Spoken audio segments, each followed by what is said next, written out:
ప్రభుత్వ ఉద్యోగం మీ లక్ష్యమా? Group 4, SI, constable, bank, RRB, SSC పరీక్ష ఏదైనా లక్షలాది మంది విద్యార్థులకు బోధించిన అనుభవం గల టాప్ మోస్ట్ ఫ్యాకల్టీచే మీ ఉద్యోగ సాధనలో మీకు తోడుగా. ఆర్ఎస్బీ అంటే 20 సంవత్సరాల నమ్మకం. Contact 9393787373. Download RSB education app.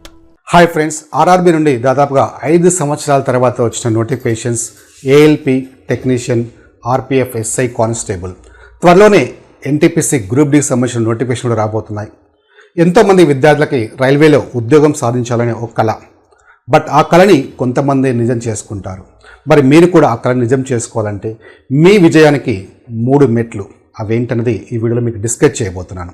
So ఈ టాపిక్లోకి వెళ్ళే ముందు మనకి ఆర్ఎస్బీ ఎడ్యుకేషన్ నుండి ఆర్ఆర్బీ సంబంధించిన ఏ కోర్స్ అయినా, అంటే ALP technician, RPF, SI, constable, group D, NTPC, మీరు ఎనీ ఫుల్ కోర్స్ కేవలం 999కే మీకు ప్రొవైడ్ చేస్తున్నారు. సో అది కూడా వ్యాలిడిటీ మీకు 1 ఇయర్ ఉంటుంది. జస్ట్ క్లాసెసే కాదు, టెస్ట్ సిరీస్ కూడా ఉంటాయి. అవి కూడా సబ్జెక్ట్ ఎక్స్పర్ట్స్ 1/3 నెగిటివ్ మార్క్స్తో మీకు ప్రిపేర్ చేసిన టెస్ట్లు, టాపిక్ వైజ్ ఉంటాయి, గ్రాండ్ టెస్ట్ ఉంటాయి, హండ్రెడ్స్ ఆఫ్ టెస్ట్లు ఉంటాయి. సో ఈ క్లాసెస్ మీరు తీసుకునే ముందు ఫస్ట్ మీరు అబ్జర్వ్ చేయాల్సింది ఫ్యాకల్టీని. సో మీరు సరైన ఫ్యాకల్టీని సెలెక్ట్ చేసుకుంటే 50% మీరు సక్సెస్ అయినట్టే. ఇక్కడ ఆర్ఎస్బీ ఎడ్యుకేషన్లో మీరు ఫ్యాకల్టీ కనుక అబ్జర్వ్ చేస్తే ఏ ఫ్యాకల్టీ అయినా కనీసం 15 to 20 years ఎక్స్పీరియన్స్ గల ఫ్యాకల్టీ ఉంటారు. అందరూ కూడా టాప్ మోస్ట్ ఫ్యాకల్టీ, అంటే లక్షల మంది విద్యార్థులకి బోధించిన అనుభవం ఫ్యాకల్టీ ఉంటారు. సో నేను చెప్తే వినాల్సింది ఏమీ లేదు. సో ఒక్కసారి ఆర్ఎస్బీ ఎడ్యుకేషన్ యాప్ మీరు డౌన్లోడ్ చేసుకోండి ప్లే స్టోర్ నుండి. సో ఒక్కసారి ఆ డెమో క్లాస్ వినండి. సో ఆ క్లాస్ నచ్చితేనే మీరు తీసుకోండి. ఓకేనా? రైట్. నెక్స్ట్ మన టాపిక్లోకి వెళ్తే, మరి మీ విజయానికి 3 మెట్లు ఏంటి అంటే ఎస్ఎస్ఎల్. ఇందులో మొదటి మెట్టు, ఫస్ట్ ఎస్ అంటే ఏంటంటే స్ట్రాంగ్ డిజైర్, అంటే బలమైన కోరిక. నేను ఎలాగైనా రైల్వేలో ఉద్యోగం సాధించాలి అని ఒక బలమైన కోరిక నీలో ఉండాలి.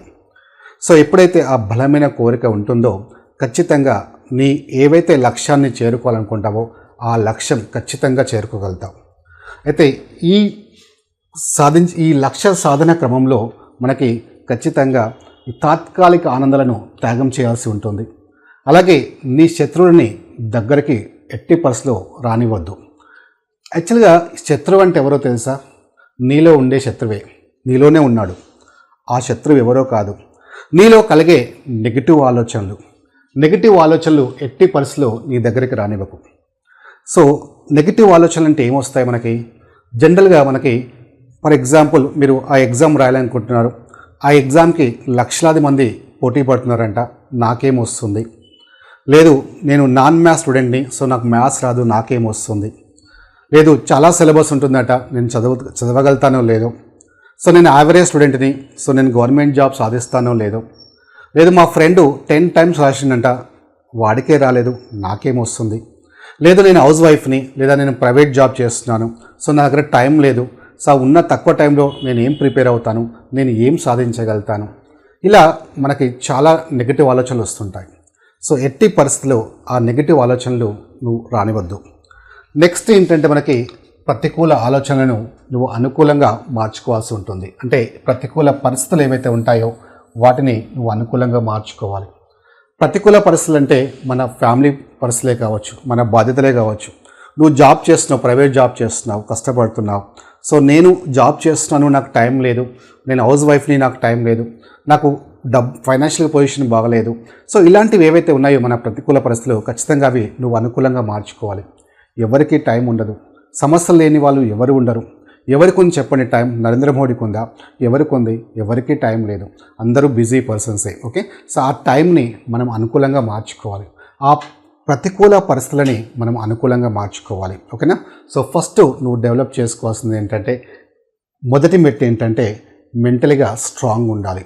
ఖచ్చితంగా నేను ఎలాగైనా జాబ్ సాధిస్తాను, అది ఎలాంటి పరిస్థితులైనా నేను ఫేస్ చేయగలుగుతానని ఖచ్చితంగా ఒక దృఢ సంకల్పం నువ్వు ఏర్పరచుకోవాలి. ఓకేనా? రైట్.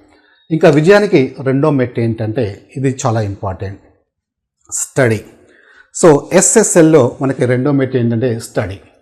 స్టడీ అంటే ఏంటి? ఇప్పుడు నువ్వు రైల్వే ఎగ్జామ్స్ ప్రిపేర్ అవుతున్నావు. రైల్వే ఎగ్జామ్స్లో ఫస్ట్ మనకి ఆ సిలబస్ ఏముంటుంది?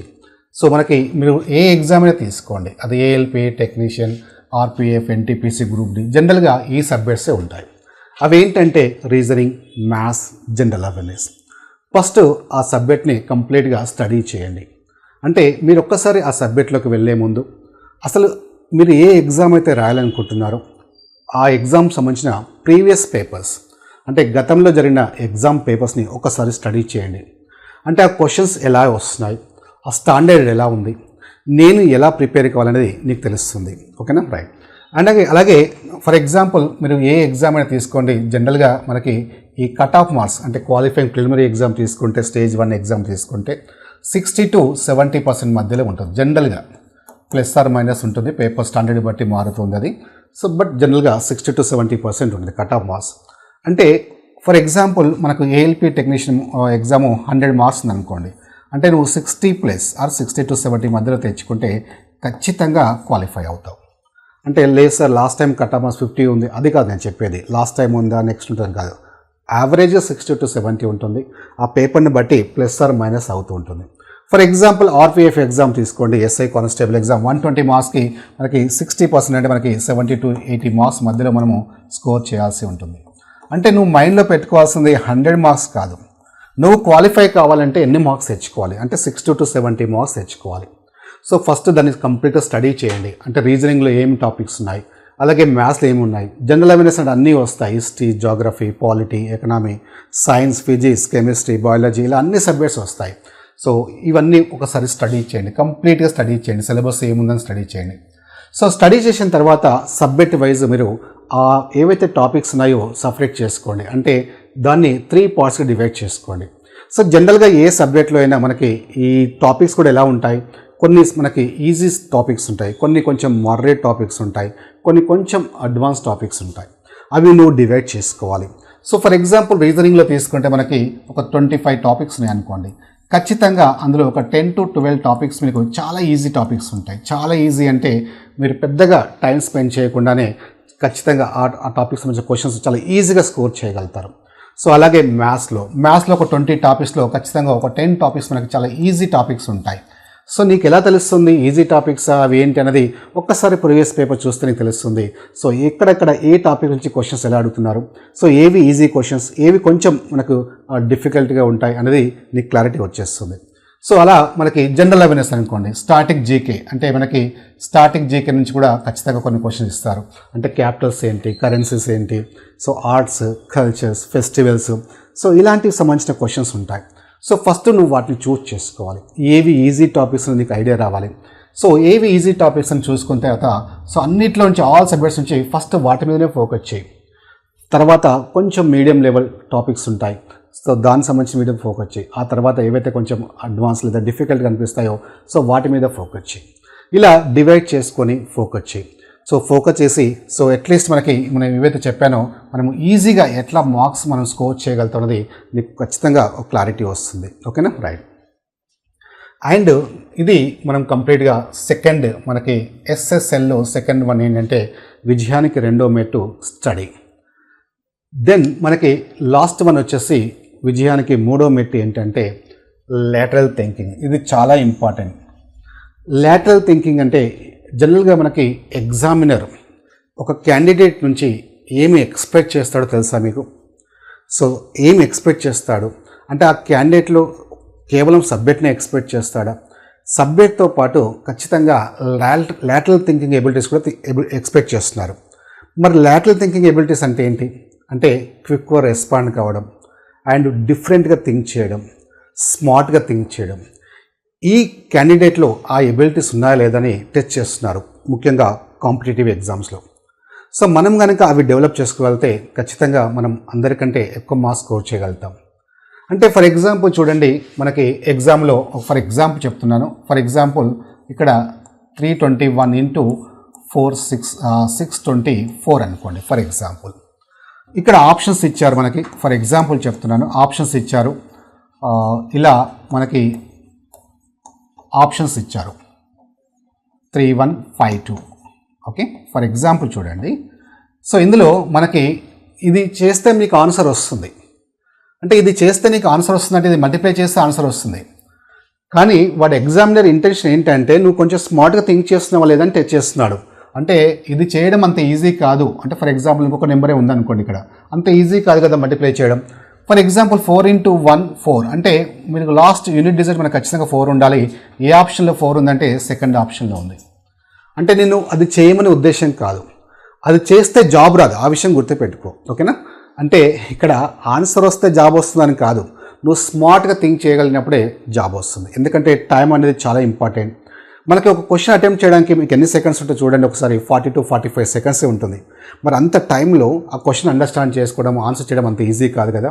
సో అంటే మనకి అన్నీ అలా వస్తాయని కాదు, కొన్ని సందర్భాల్లో కొన్ని క్వశ్చన్స్ని మనం స్మార్ట్గా, అంటే మనం క్వశ్చన్స్ ఎగ్జాక్ట్లీ మనం సాల్వ్ చేయకుండానే మనం క్విక్ రెస్పాన్స్తో ఆన్సర్ చేయొచ్చు అనమాట. దీన్నే లాటరల్ థింకింగ్ ఎబిలిటీస్ అంటారు. సో అది ఎగ్జామినరు ఒక క్యాండిడేట్ నుంచి టెస్ట్ చేస్తాడు. అలాగే మనకి ఎగ్జామ్లో ఏంటంటే ఏ క్వశ్చన్స్ అటెంప్ట్ చేయాలో కాదు, ఏ క్వశ్చన్స్ అటెంప్ట్ చేయకూడదో కూడా తెలియాలి. అంటే ఏ క్వశ్చన్స్ వదిలేయాలని కూడా నీకు తెలియాలి. అంటే ఇక్కడ 100కి 100 మార్క్స్ ఎవరికి రావు, ఇంపాసిబుల్. సో ఇక్కడ టైం మేనేజ్మెంట్ చాలా ఇంపార్టెంట్, దాన్ని మనం ఓవర్కమ్ చేయాలి. సో ఇవన్నీ మనకి ఈ లాటరల్ థింకింగ్ ఎబిలిటీస్లోనే వస్తాయి. ఓకేనా? సో ఈ 3 ఏవైతే ఉన్నాయో ఈ ఖచ్చితంగా ఈ విజయానికి 3 మెట్లు అని చెప్పొచ్చు. ఎవరైతే మనము ఇవి ఫాలో అవుతారో ఖచ్చితంగా మీరు కోరుకున్న జాబు సాధించడానికి అవకాశం ఉంటుంది. అండ్ ఈ చదివేటప్పుడు మనకి లాస్ట్ పాయింట్ ఏంటంటే మనకి కాన్సన్ట్రేషన్ చాలా ఇంపార్టెంట్. సో ఎక్కువగా కాన్సన్ట్రేషన్ అప్లై చేయాల్సి ఉంటుంది. మీకు తెలుసు ప్రజెంట్ కాంపిటీషన్ ఎలా ఉందో, అంత ఈజీగా అంటే ఓవర్ నైట్ జాబ్స్ రావు మనకి. సో దానికోసం ఖచ్చితంగా ఒక స్ట్రాటజీ మనం ఉండాల్సి ఉంటుంది, మెయింటైన్ చేయాల్సి ఉంటుంది. మనకు మహాభారతం గురించి మీకు తెలుసు చాలామందికి. మహాభారతంలో మనకి ద్రోణాచార్యుడు దుర్యోధనుడికి అలాగే అర్జునుడికి ఒక పరీక్ష పెడతాడు, చెరొక విల్లు ఇచ్చి. సో చెరొక విల్లు ఇచ్చి ఫస్ట్ దుర్యోధనుని అడుగుతాడు. అక్కడ ఒక చెట్టును చూపిస్తూ అక్కడ ఒక బర్డ్ ఉంటుంది యాక్చువల్గా. సో అక్కడ ఏముందని అడుగుతాడు. అప్పుడు దుర్యోధనుడు అంటాడు, అక్కడ చెట్టు ఉంది, ఆ చెట్టు పైన ఒక బర్డ్ ఉంది, అంటే ఒక పక్షి ఉంది అని చెప్తాడు. అదే క్వశ్చను అర్జునుడు అడుగుతాడు, ఆ చెట్టు పైన ఏముంది అని. సో అప్పుడు అర్జునుడు ఏంటంటే ఆ పక్షి యొక్క కనుగుడ్డు నాకు కనిపిస్తుంది అంటాడు. అంటే ఇక్కడ ఏకాగ్రత అనేది చాలా ఇంపార్టెంట్. అయితే ఇక్కడ మనం గమనించాల్సింది ఏంటంటే అది మహాభారతం. అక్కడ పోటీ ఉన్నది ఇద్దరి మధ్యలోనే, అది కేవలం అర్జునుడికి దుర్యోధనుడి మధ్యలో ఉన్న పోటీ మాత్రమే. కానీ ఇక్కడ నీకు లక్షలాది మంది మధ్యలో పోటీ ఉంటుంది. సో ఇప్పుడు అదే ప్రశ్న నిన్ను అడిగితే నువ్వు ఇచ్చే సమాధానం ఏమవుతుంది? నువ్వేం సమాధానం చెప్తావు అంటే కనీసం అతను ఏవైతే ప్రశ్న అడిగాడో ఆ ప్రశ్న కూడా నీ చెవికి వినిపించకూడదు. అలా ఏకాగ్రతతో చదవాల్సి ఉంటుంది. సో అలాగే మనకు సబ్జెక్టు రివిజన్ చేసుకోవాలి, ఎప్పటికప్పుడు రివిజన్ చేసుకోవాలి, చాలా ఇంపార్టెంట్. రివిజన్ అంటే ఏంటి? మళ్ళీ చదివిందే మళ్ళీ ఆ పేజీలు తిప్పడం కాదు, చదివింది చూడకుండా మనం దాన్ని రివిజన్ చేసుకోవడం, దాన్నే ఎగ్జాక్ట్ మనకి అంటే రివిజన్ అంటారు. అంటే మనకి చదివింది 10 సార్లు చదవడం చూసుకుంటూ కాదు, చూడకుండా చదవడం. ఒకసారి చదివింది మళ్ళీ చూడకుండా చదవడం. అలాగే రీజనింగ్, మ్యాథ్స్లో ఎక్కువగా ప్రాక్టీస్ చేయడం. ఓకే, సో అక్కడ మనం ఎంత ప్రాక్టీస్ చేస్తే అక్కడ నీకు అంత కమాండ్ వస్తుంది. సో ఇవన్నీ ఒక ప్లాన్ చేసుకుంటే ఖచ్చితంగా మీరు ఏ రైల్వే జాబ్ అయితే కోరుకుంటున్నారో, కళ కంటున్నారో ఆ కళ ఖచ్చితంగా నిజమవుతుంది. ఓకేనా? All the best.